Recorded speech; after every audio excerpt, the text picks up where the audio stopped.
Samantala, nasunog naman ang isang condominium sa Malate, Maynila. Tinatayang 50,000 pisong halaga ng ari-arian ang natupok. Balita natin ni Victoria Tulad.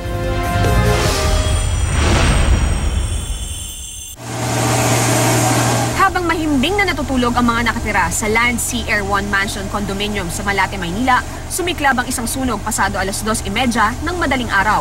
Agad nabalot ng apoy ang isang bahagi ng ikatlong palapag. Ang mga tenant ng condominium nagmamadaling lumikas. May pumutok, tapos mausok na. Iba na yung amoy, kaya nagbabaan na kami. May sprinkle, hindi gumana eh.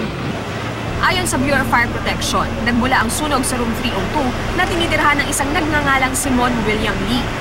Pagdating natin dito is engulfed na ng sunog yung mismong room. Nahirapan tayo kasi yung area daw. May mga pintuan pa bago yung main na door kung saan yung nasusunog. Umabot sa first alarm ang sunog. Mag-aalas 3 na madaling araw nang ideklarang fire out.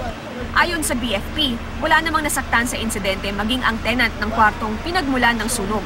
Tinatayang 50,000 piso ang halaga ng natupok na ari-arian. Victoria Tulad, GMA News.